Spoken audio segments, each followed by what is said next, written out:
नमस्कार दोस्तों, आशा है आप सभी अच्छे होंगे। आपका हमारे भक्ति के रंग चैनल में आपका स्वागत है। आज हम हरतालिका तीज के व्रत का पौराणिक महत्व और कथा सुनाने जा रहे हैं। भाद्रपद माह के शुक्ल पक्ष तृतीया तिथि हरतालिक तीज का व्रत किया जाता है और इस बार यह शुभ तिथि 6 सितंबर दिन शुक्रवार है। इस दिन विधि विधान के साथ भगवान शिव और माता पार्वती की पूजा अर्चना करते हैं और हरतालिका तीज व्रत की कथा सुनते व पढ़ते हैं।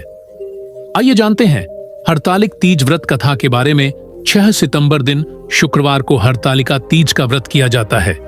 यह पर्व हर वर्ष भाद्रपद माह के शुक्ल पक्ष तृतीया तिथि को मनाते हैं। इस व्रत के करने से भगवान शिव और माता पार्वती का आशीर्वाद प्राप्त होता है और जीवन के सभी कष्ट दूर होते हैं।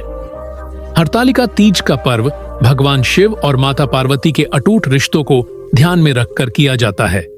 इस दिन महिलाएं 16 श्रृंगार करके पूजा अर्चना करती हैं और अखंड सौभाग्य का आशीर्वाद प्राप्त करती हैं। साथ ही फिर हरतालिका तीज की कथा सुनती है। हरतालिक तीज के कथा सुनने व पढ़ने मात्र से भगवान शिव और माता पार्वती का आशीर्वाद प्राप्त होता है और सुख, शांति और समृद्धि में वृद्धि होती है। यह कथा बहुत पवित्र मानी जाती है, इसलिए इस दिन हरतालिक तीज की कथा अवश्य सुननी व पढ़नी चाहिए।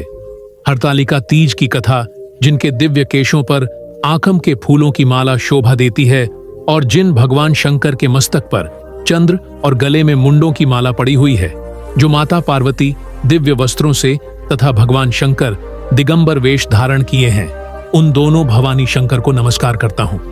कैलाश पर्वत के सुंदर शिखर पर माता पार्वती जी ने महादेव जी से पूछा, हे महेश्वर, मुझसे आप वह गुप्त से गुप्त बातें बताइए जो सभी के लिए सरल और महान फल देने वाली है।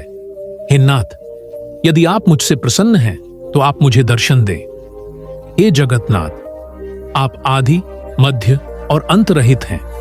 आपकी माया का कोई पार नहीं है। आपको मैंने किस भांति प्राप्त किया है? कौन से व्रत, तप या दान के पुण्य फल से आप मुझको वर रूप में मिले?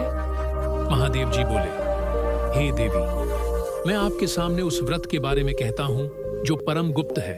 जैसे तारागणों में चंद्रमा और ग्रहों में सूर्य, वर्णों में ब्राह्मण, देवताओं में गंगा, पुराणों में महाभारत, वेदों में साम और इंद्रियों में मन श्रेष्ठ है, वैसे ही पुराण और वेद सब में इसका वर्णन आया है, जिसके प्रभाव से तुमको मेरा आधा आसन प्राप्त हुआ है। हे प्रिय, उसी का मैं तुमसे वर्णन करता हूं, सुनो।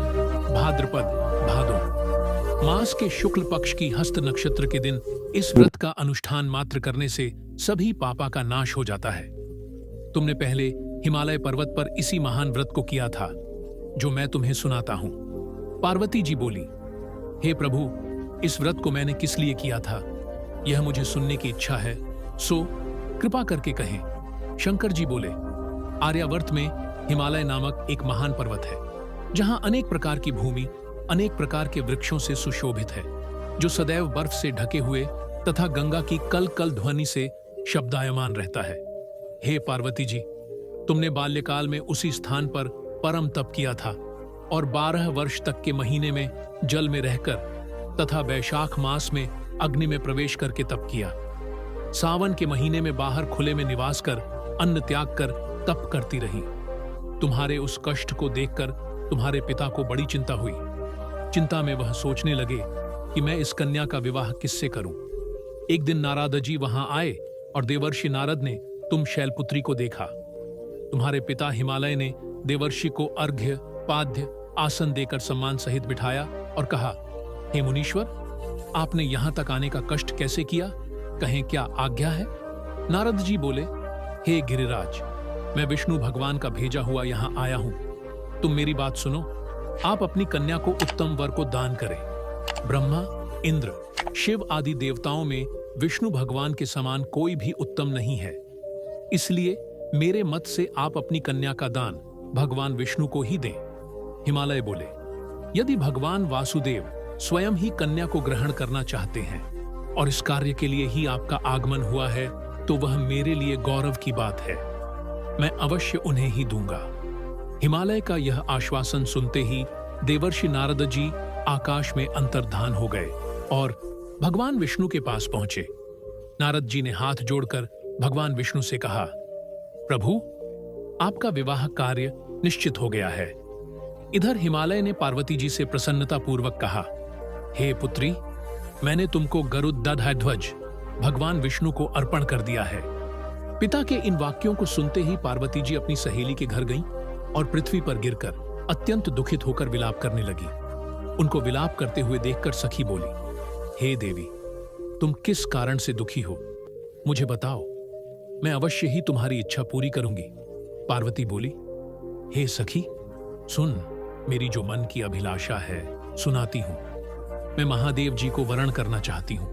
मेरे इस कार्य को पिताजी ने बिगाड़ना चाहा है, इसलिए मैं निस्संदेह इस शरीर का त्याग करूंगी। पार्वती के इन वचनों को सुनकर सखी ने कहा, हे देवी, जिस वन को तुम्हारे पिताजी ने न देखा हो, तुम वहां चली जाओ। तब देवी पार्वती अपनी सखी का यह वचन सुन ऐसे ही वन को चली गई। पिता हिमालय ने तुमको घर पर न पाकर सोचा कि मेरी पुत्री को कोई देव, दानव अथवा किन्नर हरण करके ले गया है। मैंने नारद जी को वचन दिया था कि मैं पुत्री का भगवान विष्णु के साथ वरण करूंगा। हाय, अब यह कैसे पूरा होगा? ऐसा सोचकर वे बहुत चिंतातुर हो मूर्छित हो गए। तब सब लोग हाहाकार करते हुए दौड़े और मूर्छा दूर होने पर गिरिराज से बोले कि हमें आप अपनी मूर्छा का कारण बताओ। हिमालय बोले, मेरे दुख का कारण यह है कि मेरी रत्न रूपी कन्या को कोई हरण कर ले गया, या सर्प ने काट लिया, या किसी सिंह ने मार डाला। वह न जाने कहां चली गई, या उसे किसी राक्षस ने मार डाला है।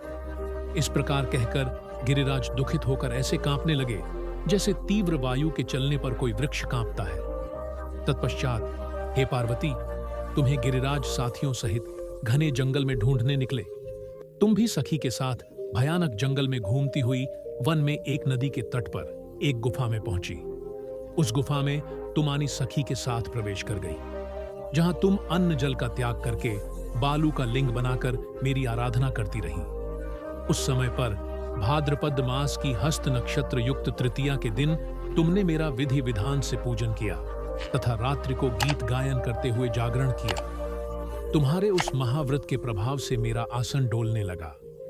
मैं उसी स्थान पर आ गया जहां तुम और तुम्हारी सखी दोनों थीं। मैंने आकर तुमसे कहा, हे वरानने, मैं तुमसे प्रसन्न हूं। फिर तुम मुझसे वरदान मांग। तब तुमने कहा कि हे देव, यदि आप मुझसे प्रसन्न हैं तो आप महादेव जी ही मेरे पति हों। मैं तथास्तु ऐसा कहकर कैलाश पर्वत को चला गया और तुमने प्रभात होते ही मेरी उस बालू की प्रतिमा को नदी में विसर्जित कर दिया। हे शुभे, तुमने वहां अपनी सखी सहित व्रत का पारायण किया। इतने में तुम्हारे पिता हिमवान भी तुम्हें ढूंढते ढूंढते उसी घने वन में आ पहुंचे। उस समय उन्होंने नदी के तट पर दो कन्याओं को देखा तो ये तुम्हारे पास आ गए और तुम्हें हृदय से लगाकर रोने लगे। बोले, बेटी, तुम इस सिंह व्याघ्रादि युक्त घने जंगल में क्यों चली आई? तुमने कहा, हे पिता, मैंने पहले ही अपना शरीर शंकर जी को समर्पित कर दिया था, लेकिन आपने नारद जी को कुछ और बोल दिया, इसीलिए मैं महल से चली आई। ऐसा सुनकर हिमवान ने तुमसे कहा कि मैं तुम्हारी इच्छा के विरुद्ध यह कार्य नहीं करूंगा। तब वे तुम्हें लेकर घर को आए और तुम्हारा विवाह मेरे साथ कर दिया। हे प्रिय, उसी व्रत के प्रभाव से तुमको मेरा अर्थासन प्राप्त हुआ है। इस व्रतराज को मैंने अभी तक किसी के सम्मुख वर्णन नहीं किया है। हे देवी, अब मैं तुम्हें यह बताता हूं कि इस व्रत का यह नाम क्यों पड्डढ़ा। तुमको सखी हरण करके ले गई थी, इसलिए हरतालिका नाम पड़ा। पार्वती जी बोली, हे स्वामी, आपने इस व्रतराज का नाम तो बता दिया, लेकिन मुझे इसकी विधि और फल भी बताइए कि इसके करने से किस फल की प्राप्ति होती है। तब भगवान शंकर जी बोले, सौभाग्य की इच्छा रखने वाली महिलाओं को यह व्रत पूरे विधि विधान के साथ करना चाहिए। व्रत में केले के खंभों से मंडप बनाकर उसे वंदनवारों से सुशोभित करें। उसमें विविध रंगों के उत्तम रेशमी वस्त्र की चांदनी ऊपर तान दें। चंदन आदि सुगंधित द्रव्यों का लेपन करके महिलाएं एकत्रित हों। शंख, भैरी, मृदंग आदि बजावे। विधिपूर्वक मंगलाचार करके श्री गौरी शंकर की बालू निर्मित प्रतिमा स्थापित करें। फिर भगवान शिव पार्वती जी का गंध, धूप, पुष्प आदि से विधिपूर्वक पूजन करें। अनेकों नैवेद्यों का भोग लगावें और रात्रि को जागरण करें। नारियल, सुपारी, जमवारी, नींबू, लौंग, अनार, नारंगी आदि ऋतुफलों तथा फूलों को एकत्रित करके धूप, दीप आदि से पूजन करके कहें, हे कल्याण स्वरूप शिव, हे मंगल रूप शिव, हे मंगल रूप महेश्वरी, हे शिवे। सब कामनाओं को देने वाली देवी कल्याण रूप तुम्हें नमस्कार है।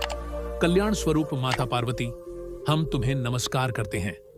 भगवान शंकर जी को सदैव नमस्कार करते हैं। हे ब्रह्म रूपिणी, जगत का पालन करने वाली मां, आपको नमस्कार है। हे सिंहवाहिनी, मैं सांसारिक भय से व्याकुल हूं, तुम मेरी रक्षा करो। हे महेश्वरी, मैंने इसी अभिलाषा से आपका पूजन किया है। हे पार्वती माता, आप मेरे ऊपर प्रसन्न होकर मुझे सुख और सौभाग्य प्रदान कीजिए। इस प्रकार के शब्दों द्वारा उमा सहित शंकर जी का पूजन करें। विधि पूर्वक कथा सुनकर गौ, वस्त्र, आभूषण आदि ब्राह्मणों को दान करें। इस प्रकार से व्रत करने वाले के सब पाप नष्ट हो जाते हैं। आशा है आपको इस कथा से जुड़ी मेरी यह जानकारी पसंद आई हो, तो कृपया मेरे भक्ति के रंग चैनल को लाइक, शेयर और सब्सक्राइब करें। साथ ही कमेंट कर मुझे मेरे चैनल से संबंधी सुझाव दे सकते हैं। धन्यवाद।